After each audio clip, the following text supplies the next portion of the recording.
The wolf's snarl ripped through the courtyard like thunder, sending 3 guards stumbling backward. Blood already stained the cobblestones where the last fool had tried to slip a chain around its neck. "Nobody move," Commander Aldrich barked, his hand pressed against his shredded sleeve. "Send for the Alpha King. Tell him his wolf has gone mad again." I pressed myself deeper into the shadows of the servants' alcove, my basket of healing herbs clutched against my chest. "Just pass through," I told myself. "Stay invisible. You're nobody." Just the healer's apprentice who shouldn't even be in the inner courtyard. The massive wolf, Fenris they called him, stood in the center of the space, his silver coat gleaming like liquid moonlight despite the blood matting his shoulder. His eyes burned amber gold, wild with rage and something else. Pain, perhaps, or memory. "Fetch the iron poles," someone shouted. "We'll pin him against the wall." "You'll lose your arm trying," another guard muttered. I should have left. Every instinct screamed at me to slip away before anyone noticed I'd witnessed the Alpha King's wolf refusing his handlers again. But then Fenris turned, and our eyes met across the chaos. The world stopped. Those amber eyes held mine, and beneath the fury I saw something unthinkable. Recognition. But I'd never been this close to the Alpha King's companion before. I was nothing. Nobody. Just an apprentice who gathered herbs and mixed poultices. Fenris took a step toward me. "Don't move, girl!" Commander Aldrich shouted. "He'll tear you apart." My body wouldn't obey anyway. I stood frozen as the enormous wolf approached, his head lowered, muscles coiled like springs. The guards raised their weapons. "Please," I whispered, the word escaping without thought. "You're hurt." Fenris stopped mid-stride, his ears swiveled forward, focused entirely on me. "Let me see," I heard myself say, my voice somehow steady despite my racing heart. "I can help." What happened next sent gasps through the courtyard. The wolf that had just savaged 3 trained guards, that hadn't let anyone touch him in the 2 years since he'd appeared at the palace, slowly lowered himself to the ground. Not in threat, in submission. He laid his massive head on his paws, eyes never leaving mine, and waited. The silence stretched so thick I could hear my own heartbeat. Then footsteps, powerful, deliberate, echoed from the palace entrance. "What is the meaning of—" The Alpha King's voice died as he took in the scene, his untouchable wolf prostrate before a nobody healer's apprentice. And when his ice-blue eyes found mine, I knew my invisible life had just ended. "Step away from him." The Alpha King's voice carried the weight of absolute command, yet I couldn't move. Fenris hadn't broken eye contact, and something in those amber depths held me captive. "My lord," Commander Aldrich stammered. "The girl." She spoke, and he just— "I can see what happened." King Kalen stepped into the courtyard, and the very air seemed to bend around him. Where his twin brother King Theron ruled the eastern territories with cruel efficiency, Kalen commanded the northern realm with cold precision. Tall, dark-haired, with features carved from winter itself, he was everything the stories claimed, beautiful and terrible as a storm. "What are you?" His question sliced through the air. "No one, Your Majesty," I managed, finally finding my voice. "Just an apprentice. I gather herbs for Healer Mirin." "No one doesn't tame Fenris."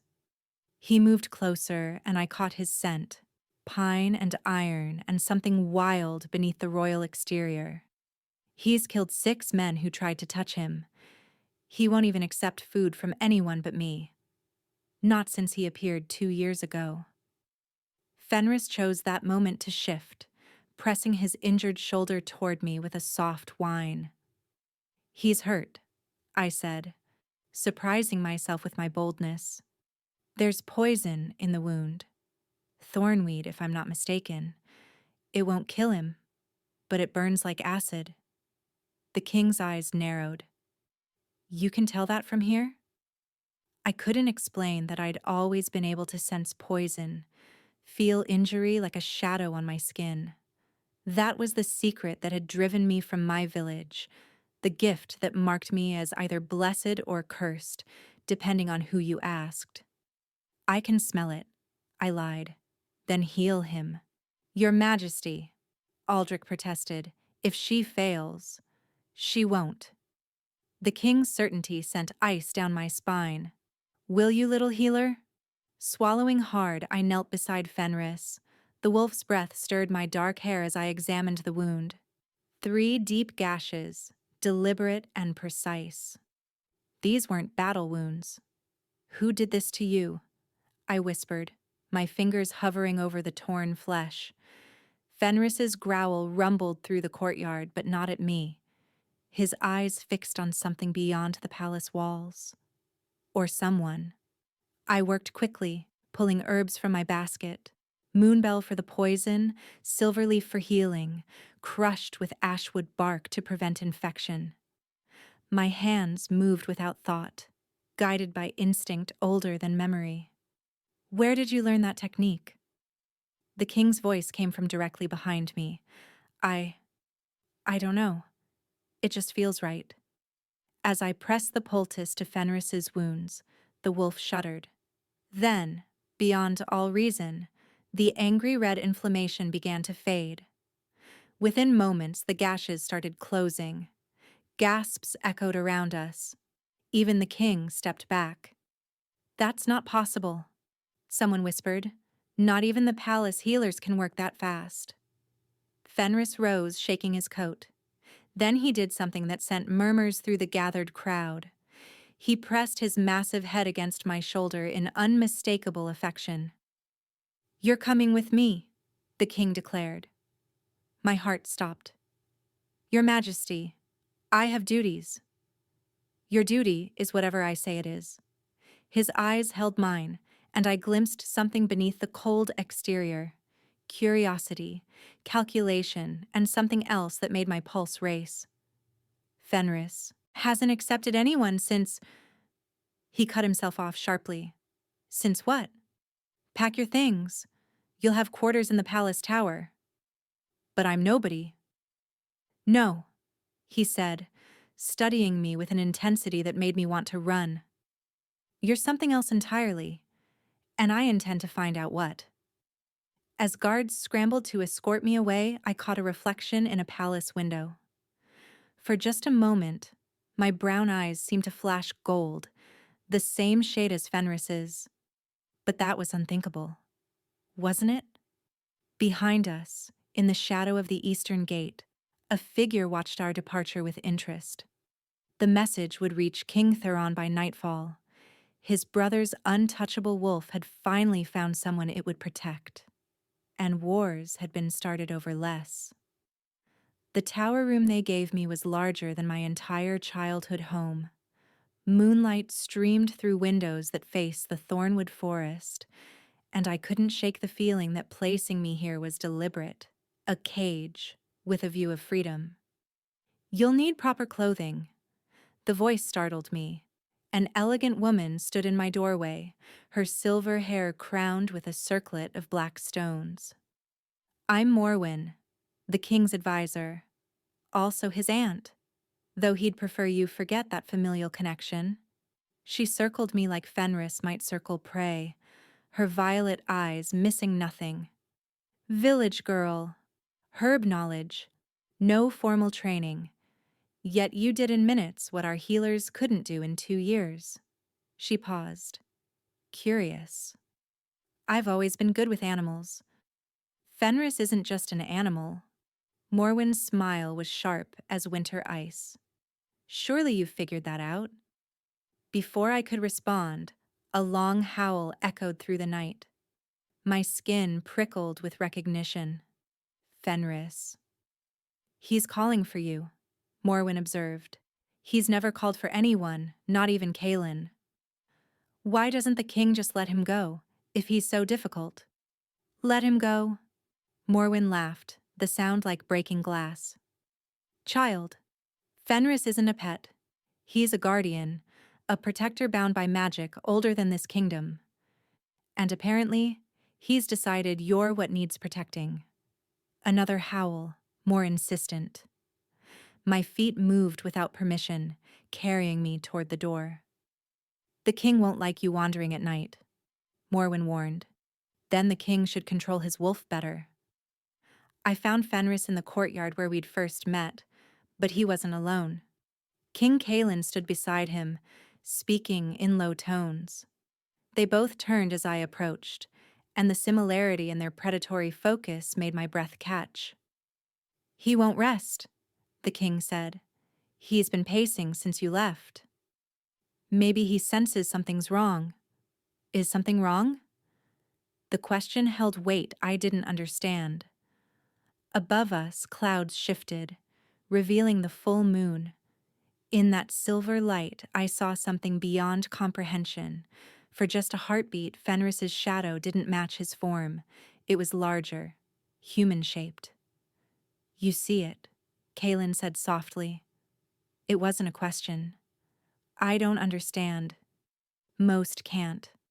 Most see only what their minds allow. He moved closer, and Fenris positioned himself between us, not threatening, but protective. Of me. Your Majesty, I said carefully, what is Fenris? Really?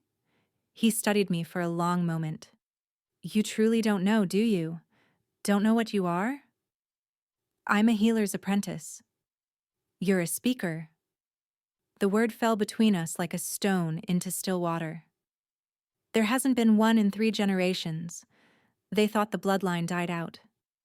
I don't know what that means. It means, a new voice cut through the night, that my brother has been hiding something valuable. King Theron emerged from the shadows, a mirror image of Kalen but wrong somehow. Where Kalen was winter, Theron was rot. Where Kalen's eyes were ice, Theron's were void. Fenris's snarl could have shattered stone. Control your beast, brother, Theron said smoothly. I'm here under treaty. The treaty doesn't allow night visits, Kalen replied, his hand moving to his sword. It does when property is in question. Theron's smile made my skin crawl. The girl belongs to the eastern villages, my villages, which makes her mine. Something flickered in his eyes. Not just cruelty, but something almost like fear, gone before I could be certain. I belong to no one, I said. Theron's laugh was poison. Brave little speaker, but you bear the mark, don't you? Show them your wrist. Ice flooded my veins, the birthmark I'd hidden all my life, the one that looked like a wolf's eye. That's what I thought, Theron said as I clutched my wrist. The last speaker was my grandmother's property. The bloodline belongs to the east. You're coming home, little wolf whisperer. Fenris moved so fast I barely saw it. Suddenly he stood over Theron, who lay sprawled on the cobblestones, the wolf's teeth inches from his throat. And in that moment of perfect stillness, I heard it. Fenris's voice in my mind, clear as crystal. Not her, never her. I'll kill you first. Call him off, Theron wheezed, but his eyes glittered with triumph rather than fear. Or I'll have every Eastern soldier at your gates by dawn. Fenris, I said softly. The wolf's muscles trembled with restraint, his teeth still bared above Theron's throat. Please. Slowly, reluctantly, Fenris stepped back. But he positioned himself firmly between Theron and me, his meaning clear. Theron rose, brushing dirt from his black coat with deliberate calm. Interesting. The beast responds to her over you, brother. That must sting. State your business and leave. Kalen's voice could have frozen flame. I've already stated it. The girl bears the speaker's mark. By ancient law? Ancient law also states a speaker chooses their own path once awakened. Morwen interrupted, appearing like smoke beside us. Has she been awakened, Theron? The Eastern King's jaw clenched. She spoke to the wolf. That's communication, not awakening. Don't twist the old words. Morwen turned to me. Show me your wrist, child. Reluctantly, I extended my arm. The birthmark I'd hidden since childhood seemed to pulse in the moonlight. A perfect wolf's eye in deep purple against my pale skin. Dormant, Morwen announced. The essence sleeps. Until it wakes, she's under no obligation to anyone. Then I'll wake it, Theron said. You wouldn't dare. Kalen stepped forward, frost literally forming beneath his boots. The awakening ritual requires consent or crisis. Theron's smile was vicious. If she won't consent, I'm happy to provide the crisis. Fenris lunged again, but this time Theron was ready. He spoke a word in a language that scraped against reality, and Fenris froze mid-leap, suspended in the air like a grotesque sculpture. No. The word tore from my throat with physical force. Energy I didn't know I possessed erupted outward, shattering Theron's hold.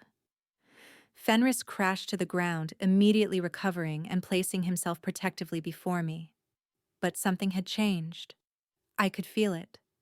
A door in my mind had cracked open, and through it whispered voices I couldn't quite understand. There, Theron said with satisfaction, crisis provided. She's awakening. The world tilted. Colors became too bright, sounds too sharp. I could hear every heartbeat in the courtyard, feel every living thing within 100 yards. And beneath it all, Fenris's presence blazed like a bonfire in my consciousness. But there was something else, another presence, wrapped around Fenris's essence like chains. Something that felt like, you bound him, I gasped, staring at Kalen in horror. Fenris isn't your companion, he's your prisoner. Kalen's face went pale. You don't understand. I understand enough. Energy coursed through me, wild and uncontrolled. Release him. I can't. The admission seemed to physically pain him. The binding. If I break it without the proper ritual, it will kill us both. Us? I looked between him and Fenris, and suddenly the truth hit me like ice water. You're connected.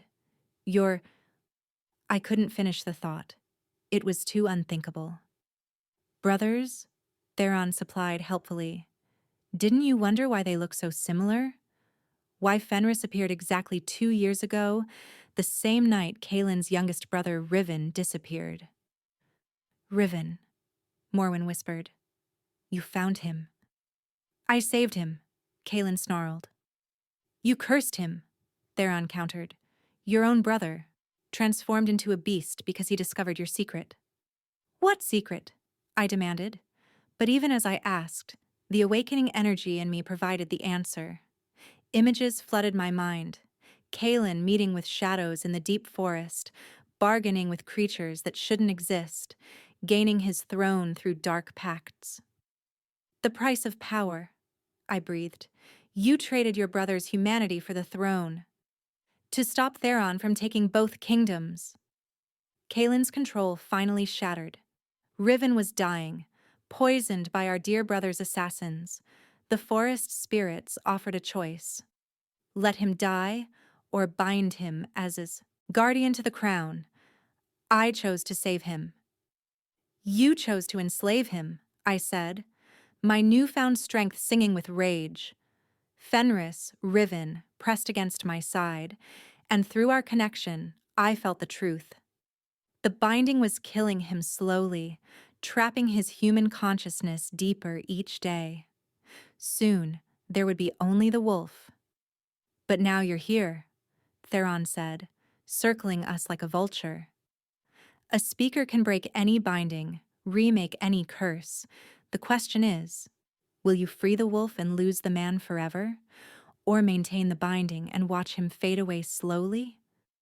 There's a third option, Morwen said quietly, but it would require something from you, Lyrian. Something you might not survive. Above us, storm clouds gathered without warning, responding to my emotional turmoil. Thunder rumbled, and in the distance something howled. Not a wolf, but something older, angrier, answering my awakening call.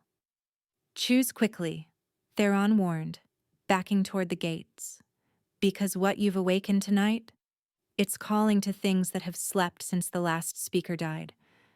And trust me, little wolf whisperer, they're coming. Lightning split the sky, illuminating a sight that made everyone freeze.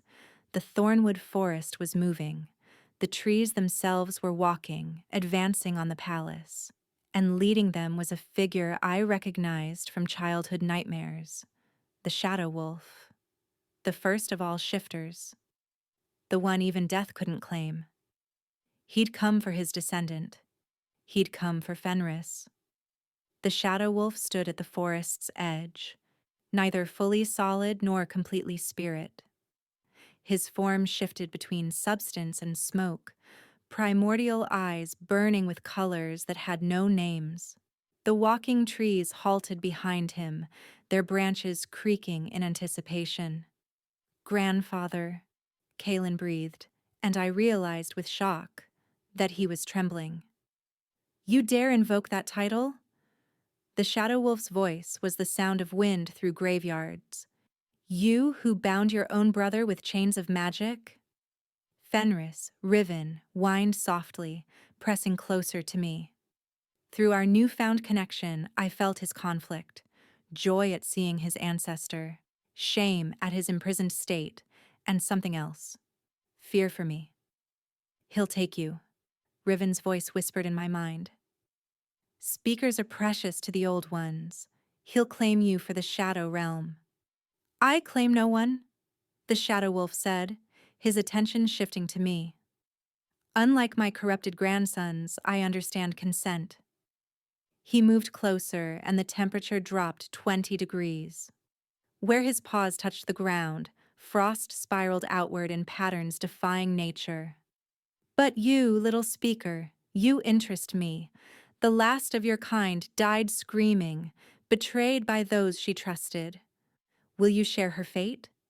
Not if I can help it, I said, surprised by my own steadiness.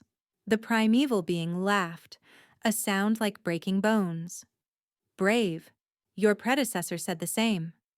His form solidified slightly, revealing features both wolf and man, beautiful and terrible.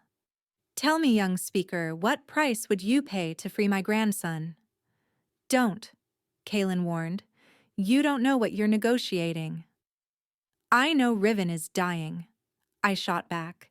I can feel his human side fading with each passing hour. Clever girl, Theron murmured from where he watched near the gates. She already understands more than you do, brother.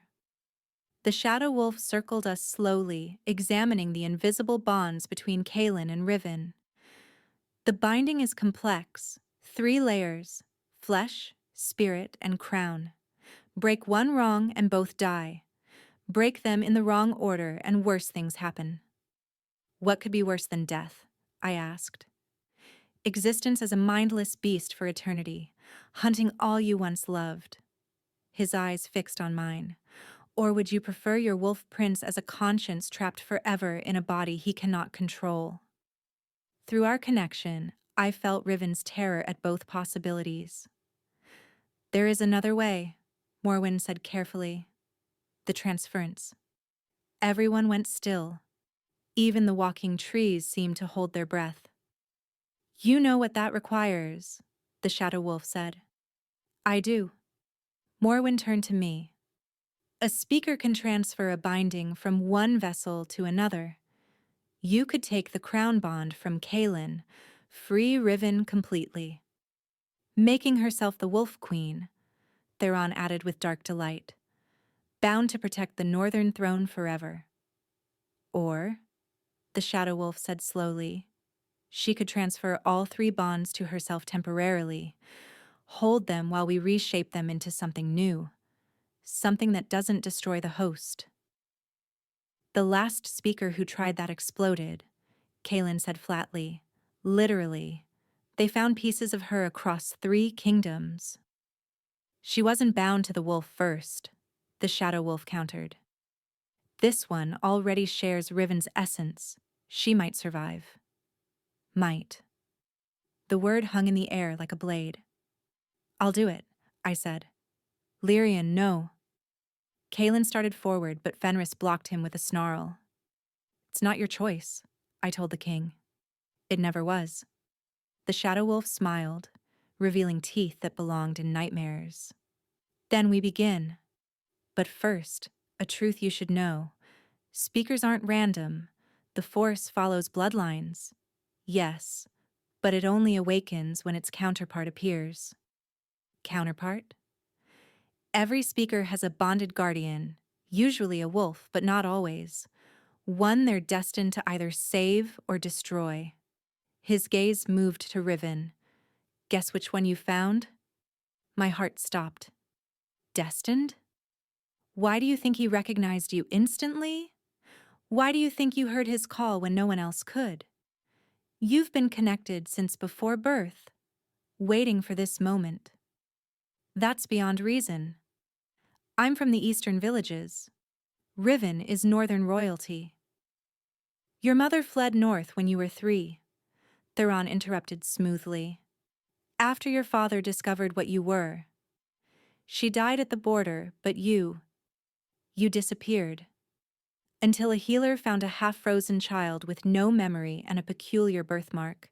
The world tilted. Memories I'd buried surfaced. Fragments of a woman singing, running through snow, warmth fading as she pressed me into a hollow tree, whispering, "Hide, my little wolf speaker. Hide until he finds you." She knew, I whispered. My mother knew what I was. She knew what you'd become, the Shadow Wolf corrected. Now choose. Take the bonds and risk everything, or let Riven fade into the wolf forever. I looked at Fenris, at Riven, and saw human eyes looking back from the wolf's face, pleading, not for freedom, but for me to save myself. Run, his voice begged in my mind. Please. Instead, I knelt beside him, placing my marked wrist against his neck. Together, or not at all. Strength erupted from the point of contact, not violent, but inevitable, like sunrise or tide. I felt the bond snap from Kaelin, shooting through the air like visible chains of light, wrapping around my wrists, my throat, my heart. The pain was exquisite. Every nerve screamed as foreign magic invaded my body. The crown bond was cold authority, demanding obedience. The flesh bond was wild hunger, animal instinct.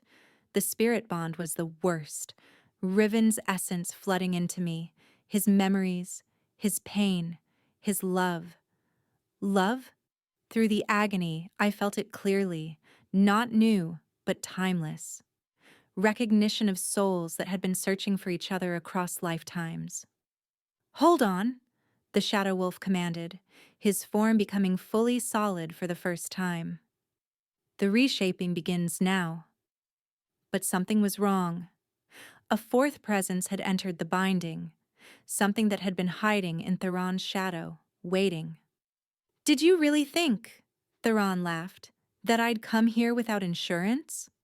The thing that emerged from his shadow wasn't human, wasn't animal, wasn't anything that belonged in the waking world.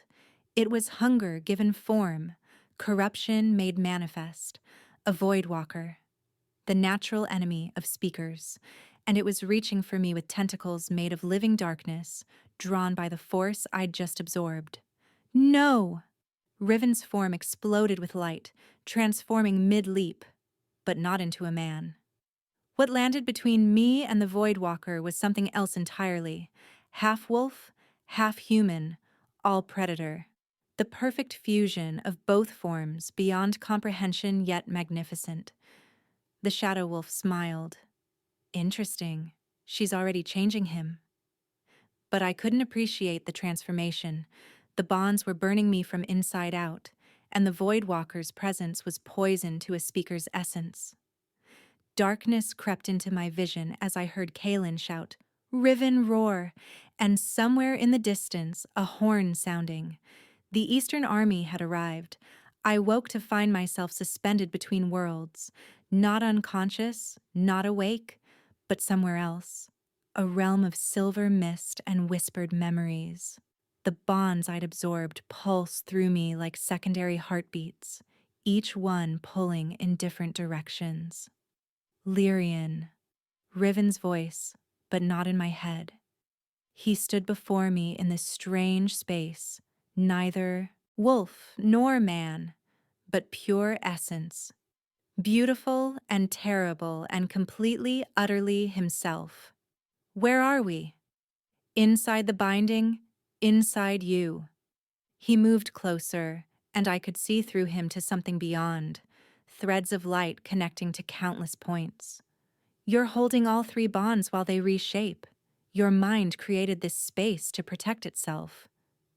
How long? Time moves differently here.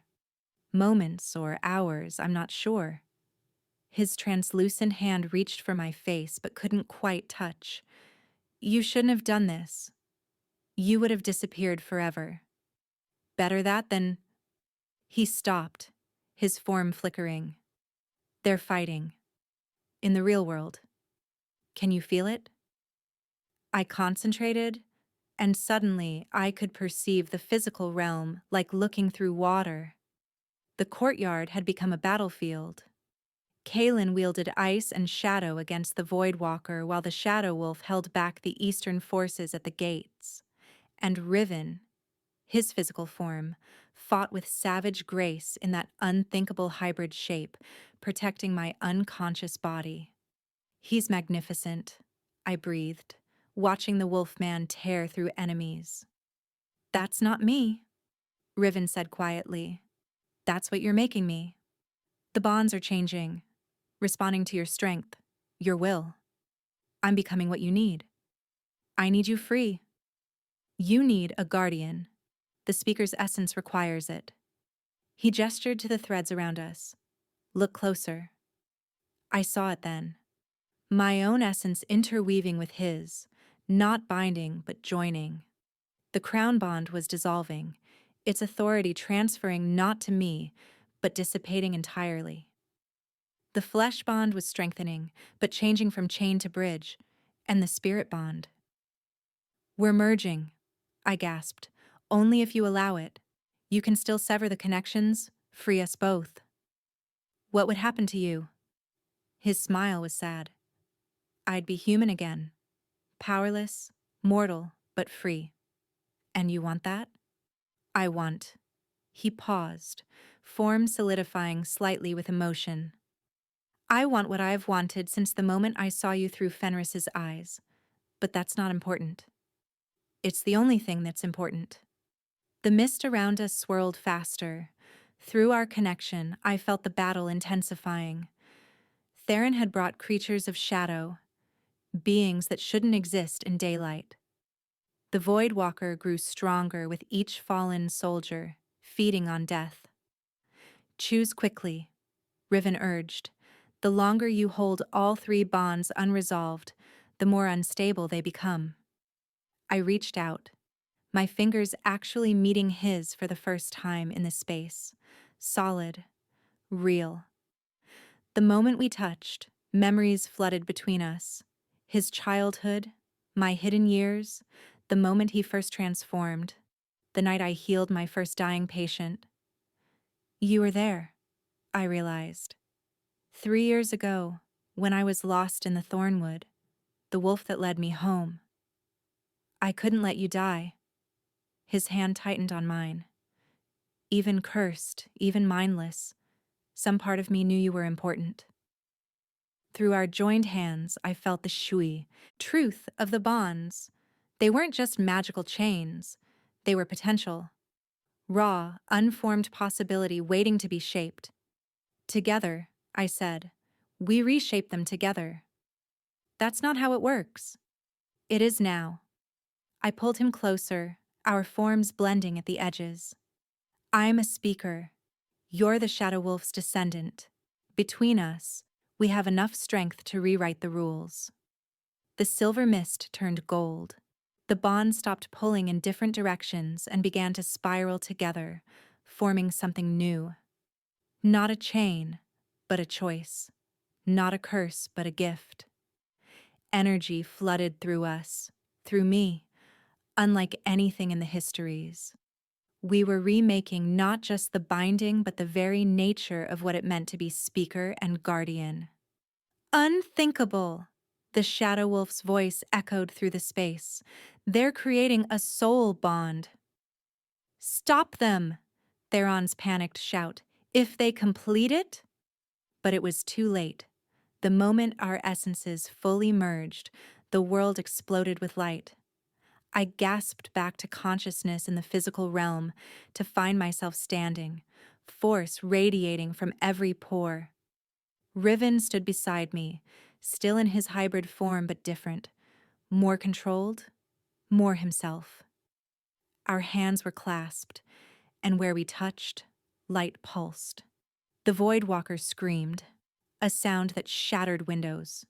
Creatures of pure darkness couldn't stand against what we'd become. Living light, bonded souls, the perfect fusion of speaker and guardian magic. Together? Riven asked, his voice rough but human despite his form. Together. We moved as one, essence flowing between us like breath. I spoke words in the old tongue I'd never learned, and he shaped them into reality with claw and fang. The Void Walker tried to flee, but we were everywhere. Light in its darkness, order in its chaos. With a final shriek, it dissolved into nothingness.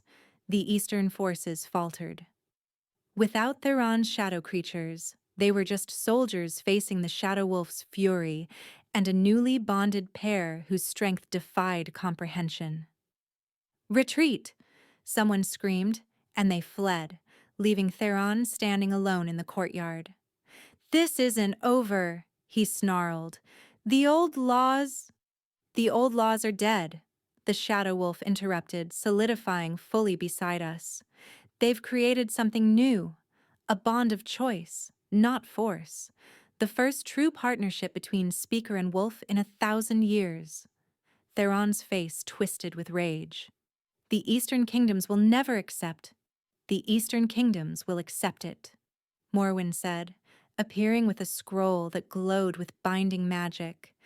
Or face the combined might of the North, the Shadow Realm, and the first soul-bonded pair in living memory. But I wasn't listening anymore. The bond's creation had taken everything I had.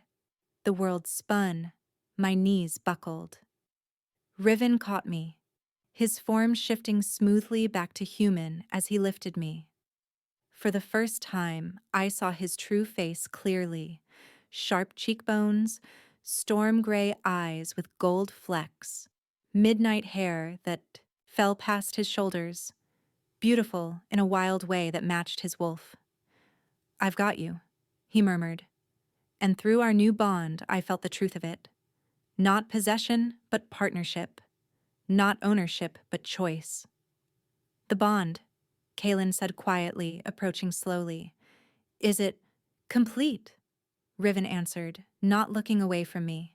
We're bound by choice, not magic. She can release me any time. But you won't, the Shadow Wolf said. It wasn't a question. I managed to shake my head. Never. Then it settled. The primeval being turned to Theron. Leave.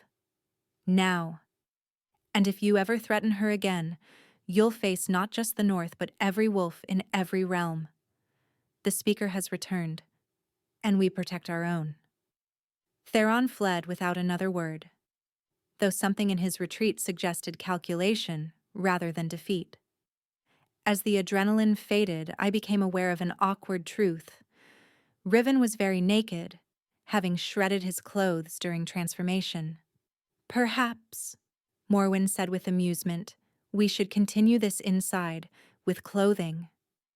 But before anyone could move, another horn sounded. Not eastern, not northern, but from the thornwood itself. The trees that had walked with the shadow wolf suddenly bowed, every branch bending toward me.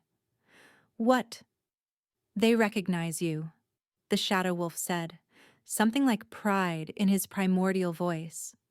The speaker has awakened fully. The forest acknowledges its new guardian. Through my bond with Riven, I felt his mixture of awe and concern. We'd changed everything. The nature of bonds, the balance of power, the very fabric of magic itself. And somehow I knew this was only the beginning. 3 days had passed since the soul bond's creation, and I still couldn't control the side effects. Every emotion I felt rippled through the palace like physical force. My laughter made flowers bloom in winter, my frustration cracked windows, and my dreams. My dreams brought primeval things crawling from the thornwood to peer at the speaker with curious eyes. Focus, Morwen instructed, placing another crystal before me. Channel the excess energy into the stone. I tried, but the moment I touched the crystal, it exploded in a shower of rainbow fragments, the 20th one today. Perhaps we need a different approach, Riven said from the doorway. He'd taken to wearing simple black clothing that somehow made him look more dangerous than his hybrid form. Through our bond, I felt his constant concern, his frustration that he couldn't help me. The force isn't meant to be contained, I said, standing abruptly. It feels wrong, like trying to breathe underwater. Speakers of the past, Morwen began. Didn't have soul bonds, I interrupted. We've created something unprecedented, and we're trying to control it with old methods. A knock interrupted us. Kalen entered, his expression grave.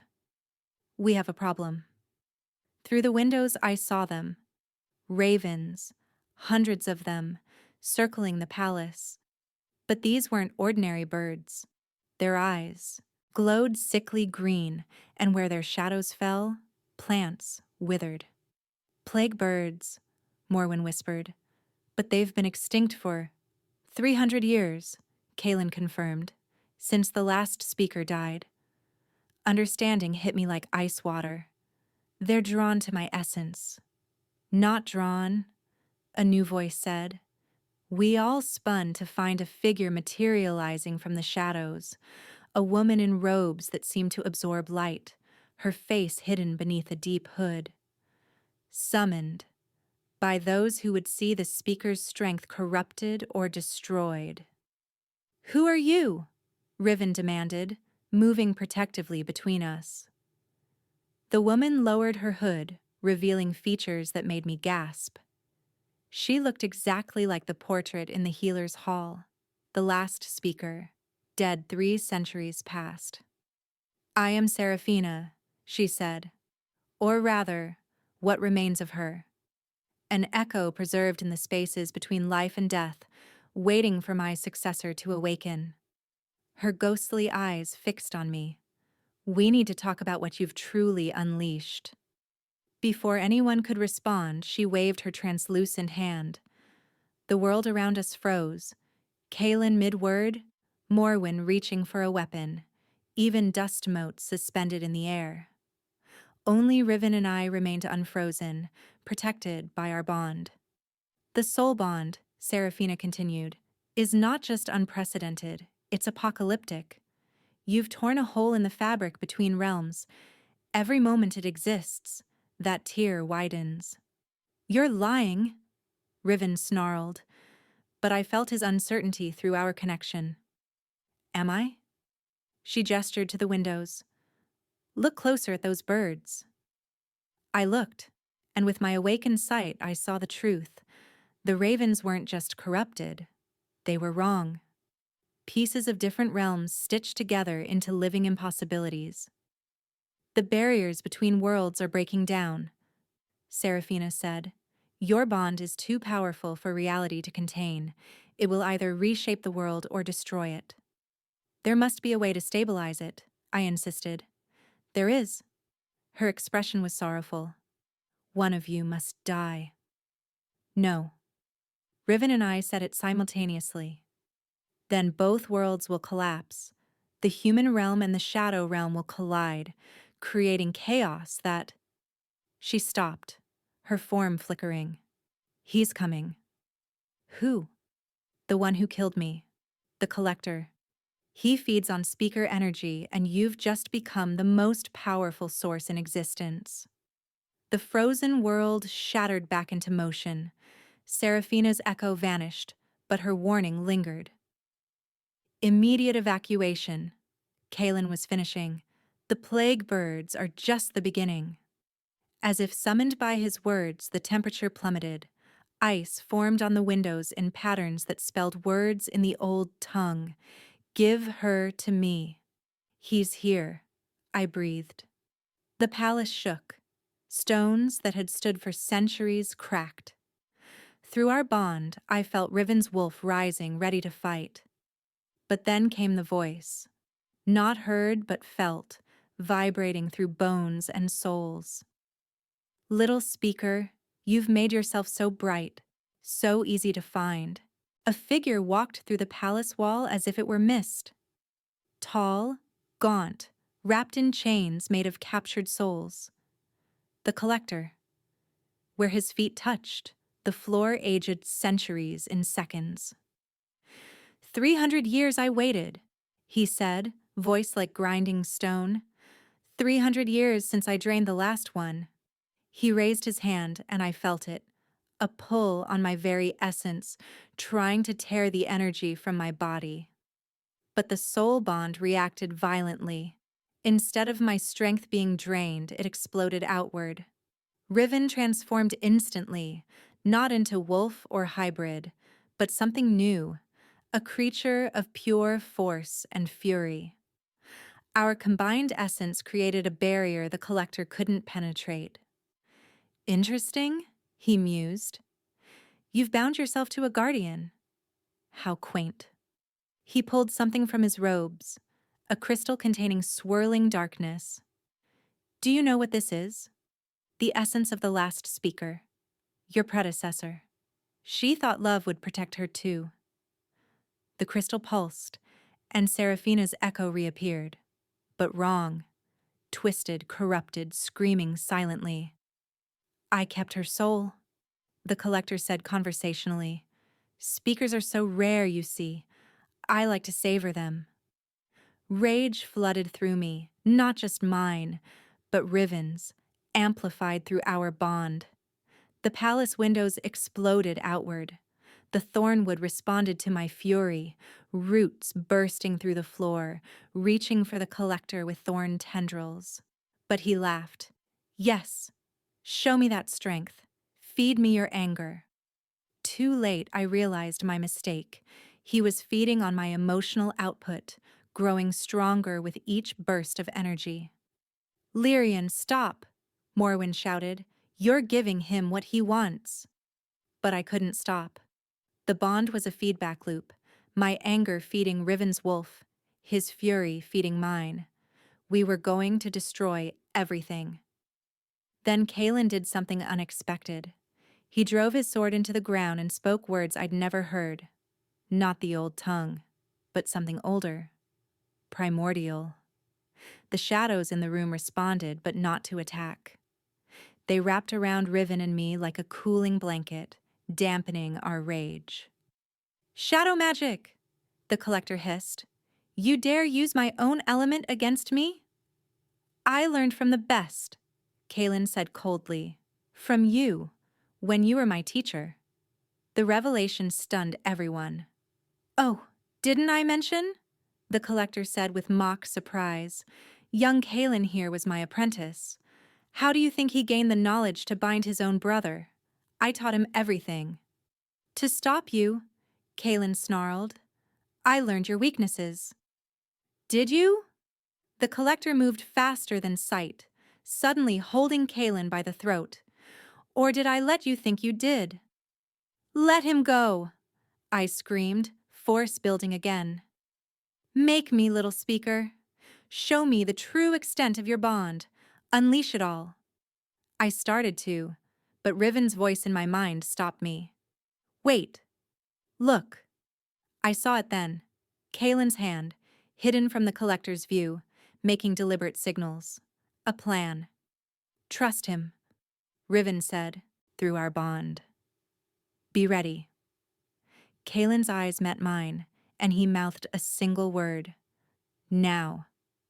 He grabbed the crystal containing Seraphina's soul and shattered it against the collector's chest. The released essence exploded outward, 300 years of captured speaker strength suddenly free. But instead of dissipating, it flew toward me, recognizing its successor. No, the collector screamed, but it was too late. Seraphina's energy merged with mine, not corrupting but completing something. The knowledge of centuries flooded through me. Every speaker who had lived, loved, and died, their combined wisdom and force, and with it came understanding.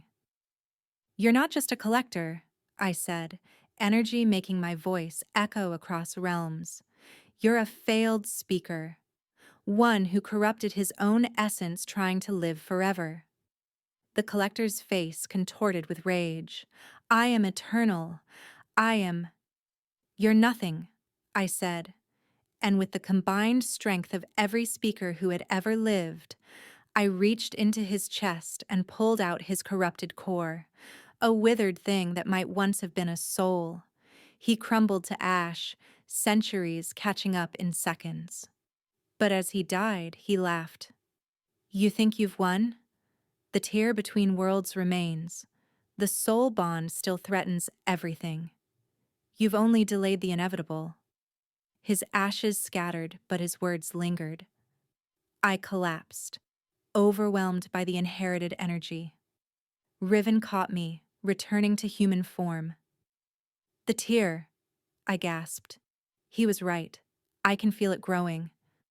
Through the destroyed windows we could see it, a crack in the sky itself, spreading like a wound, revealing glimpses of the shadow realm beyond. We'd won the battle, but might have doomed the world. The tear in reality widened with each passing hour. Through it, nightmares seeped into our world, creatures of shadow and hunger that shouldn't exist under any sun. The palace had been evacuated, leaving only essential defenders and those of us trying to find a solution. There has to be another way, I insisted, poring over primordial texts in the Shadow Wolf's personal archives, volumes that materialized from smoke when he'd learned of our crisis. Every source says the same thing, Morwen replied exhaustedly. A soul bond can only be severed by death or... She paused, reading further. Or what? Riven demanded. He hadn't left my side since the collector's defeat, our bond humming with shared anxiety. Or transformation so complete that the original souls no longer exist. She looked up. It's called the Phoenix Rite. Both participants essentially die and are reborn as something else entirely. That's still death, Kalen said from where he monitored the tear's growth through a scrying mirror. No. The Shadow Wolf materialized beside us, his primeval form more solid than I'd ever seen it. It's evolution, but the risk... Tell us, I said. You would enter the tear itself, go to the place between worlds where reality is fluid. There, you could reshape not just your bond, but the very nature of what speakers and guardians are. Close the tear from within by becoming something that bridges both realms naturally. But? Riven asked, knowing there was always a cost. But most who enter that space never return. Reality without rules tends to dissolve consciousness. You could forget who you are, what you're trying to do. Become lost in infinite possibility. Through our bond, I felt Riven's immediate decision. He would risk anything to save the world, to save me. but I also felt his deeper fear. Losing himself meant losing us. "There's something else," I said, pieces clicking together in my mind. "The collector said speakers are rare, but he didn't say why. What happened to them all?" The Shadow Wolf's expression darkened. "They evolved. Successful phoenix rites throughout history. Each pair that survived became something beyond mortal understanding, guardians of reality itself. But the process—" A scream interrupted him. Through the windows, we saw the tear had doubled in size. Shadow creatures poured through in waves, held back only by Kalen's ice barriers and the palace guards' desperate fighting. "We're out of time," I said, standing. "We do it now." "Wait," a familiar voice called. Theron strode in, but not as the enemy we knew. His arrogant bearing was gone, replaced by desperate urgency. "Before you potentially destroy yourselves, you should know the truth." "We don't have time for your games," Kalen snarled. "Not a game, a confession." Theron pulled out a timeless amulet, its center a fragment of crystallized starlight. "This belonged to the first speaker, your ancestral grandmother, Lyrian, and mine." Everyone froze. "We're related?" I breathed. "Cousins, many times removed. The speaker bloodline split centuries ago. One branch fled east, one west. I've known since I first saw your birthmark." He held out the amulet. "This is why I wanted to claim you, not for power, but for protection." The collector wasn't the only thing hunting speakers. "Then why?" "Because I'm a fool who thought control meant safety." His laugh was bitter. "But watching you create something unthinkable, something beautiful and terrifying, I realized control is the opposite of what speakers need." The amulet pulsed with warm light when I touched it. Immediately, I felt it. An anchor, a guide that could help us navigate the space between worlds. "It won't guarantee success," Theron warned, "but it might help you remember who you are in there." Another section of sky cracked. The tear was spreading exponentially. "Thank you," I said simply, and saw surprise flicker across his face. Riven took my hand. "Ready? Together? Always." We walked to the palace's highest tower, where the tear loomed directly above. The Shadow Wolf, Morwen, Kalen, and even Theron followed. "If we don't return," I began. "You will," Kalen said firmly. "You have to." The Shadow Wolf stepped forward, touching both our foreheads with his. Ethereal pause. "Remember, in that space, will and memory are the only real things. Hold tight to who you are, why you're there, and whatever you see, whatever tempts you, don't let go of each other." We nodded, and without further hesitation, Riven transformed into his hybrid form. I climbed onto his back, feeling our bond flare with shared purpose. With a powerful leap, we dove directly into the tear. Reality shattered. We tumbled through nothingness that was simultaneously everything, colors that didn't exist, sounds that were also textures, time flowing backward and forward simultaneously. I saw infinite versions of ourselves, realities where we never met, where we were enemies, where we were already dead. The temptation to explore these possibilities was overwhelming. "Focus," Riven's voice anchored me. "Remember why we're here." The amulet burned against my chest, its light creating a small sphere of stability around us. In this formless space, I could see the truth of our bond, not a chain or bridge, but a living thing, pulsing with its own heartbeat. And I could see the problem. Our bond was too dense, too powerful for a single reality to contain. It needed to exist across multiple dimensions simultaneously. "We need to spread ourselves thinner," I said, understanding flooding through me. Not break the bond, but stretch it across realities. Becoming guardians of the boundary itself, Riven realized. Neither fully human nor wolf, neither fully in one world nor another. It would mean sacrifice, never fully belonging anywhere, always existing partially in multiple realities. But it would also mean protecting all worlds, maintaining the balance the tear had disrupted. Choose, the space whispered in Seraphina's voice, in the collector's voice, in voices of speakers long past. Evolve or dissolve. I felt Riven's consciousness merge completely with mine. In this space, we didn't need separate bodies or identities. We were one being with two aspects, perfect unity. Together, we reached for the edges of the tear, not to close it, but to become it. To transform into living bridges between realms. The pain was indescribable. Every atom of our beings was pulled apart and rewoven.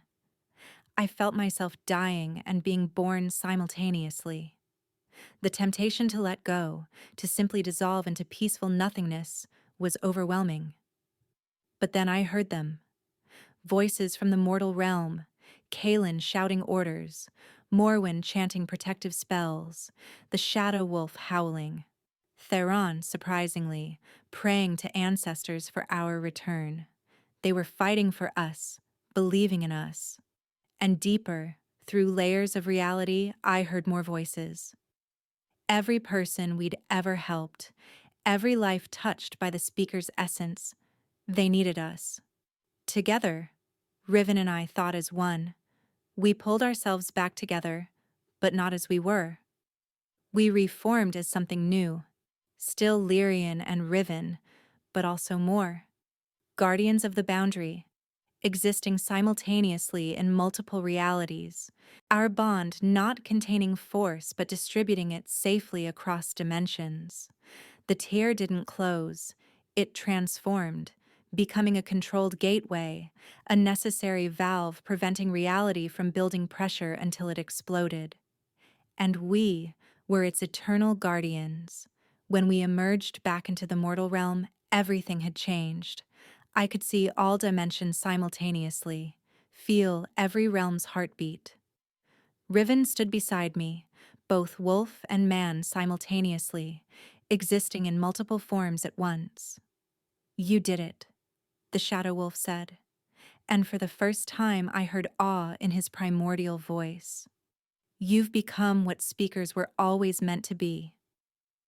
But I barely heard him. Through my expanded consciousness, I could feel it. Other tears forming across the world, other places where reality grew thin. Our work had just begun. 6 months later, I stood at the boundary between worlds, watching sunrise paint the sky in colors that existed in 3 dimensions simultaneously. This particular tier, now stabilized into a gateway, overlooked a valley where the Thornwood met the eastern plains. It had become a pilgrimage site, where beings from multiple realms came to witness the unthinkable made real. "You're brooding again," Riven said, materializing beside me in his preferred form, mostly human but with wolf eyes and slightly pointed ears, marks of his perpetual existence between shapes. "Observing," I corrected, leaning into his warmth. "There's a difference." Through our evolved bond, I felt his amusement. We didn't need words anymore, but we used them anyway, holding on to the human habit like a cherished memory. "The council wants an answer," he said gently. I sighed. The High Council of Realms, a new governing body formed after our transformation, had requested we train others. Apparently, our success had awakened dormant speaker bloodlines across the world. Young people were manifesting abilities, bonding with guardian creatures, creating smaller tiers they couldn't control. "We can't teach what we've become," I said. It wasn't just skill or knowledge. It was choice, love, desperation, a perfect storm of circumstances. He took my hand, and where we touched, reality shimmered. But we can teach them to find their own way. Through the gateway, I watched Kalen approaching from the mortal side. He'd changed too. The shadow magic no longer corrupted but refined, making him the perfect king for this new age where realms intersected. Beside him walked Theron, the brothers having reconciled during the crisis. Their combined kingdoms had become the first truly integrated realm where humans and shadow beings coexisted. "The new speakers have arrived," Kaelin called up. 3 pairs, all bonded within the last month. I saw them through multiple dimensional layers. So young, so frightened, so powerful. One pair was classic, human and wolf like us. Another was human and raven, their bond creating small storms wherever they walked. The third was most unusual. 2 humans whose speaker energies had bonded to each other, creating a loop that bent reality around them. "Bring them up," I said.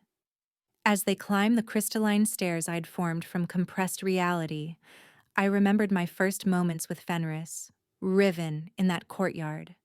How unthinkable it had all seemed, how terrified I'd been. "What do we tell them?" Riven asked softly.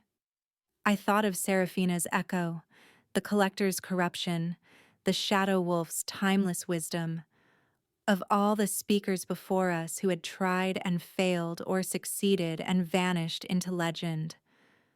The truth, I decided, that the strength isn't a gift or curse but a choice, that bonds aren't chains but bridges, that sometimes saving the world means becoming something beyond it. The first pair reached us, a girl no older than 16 and her bonded wolf, both trembling with barely controlled force. "Lady Lyrian," she whispered. "Lord Riven, we're honored." "Just Lyrian," I interrupted gently. "And this is Riven. We're not lords or ladies anymore. We're—" I paused, looking at my bonded, my partner, my other half who existed across infinite realities with me. "We're guides," he finished, "and we're going to teach you not to become us, but to become something entirely your own." The girl's eyes widened with hope. In the distance, another tier was forming. I felt it like a whisper across dimensions.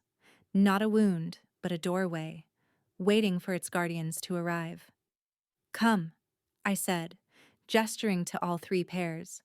"Let's begin." As we walked toward the new tear, I heard the shadow wolf's howl echoing across realms, approval, pride, and promise. The age of isolated speakers was over. The time of connected guardians, bridging all realities, had begun. And somewhere in the space between heartbeats, between dimensions, between wolf and woman, I smiled. We had become unthinkable, Riven and I, and now we would teach others to do the same. The story ended where it began, with a choice to help, to reach out despite fear, to speak when silence would be safer. But this time, we weren't alone. We never would be again.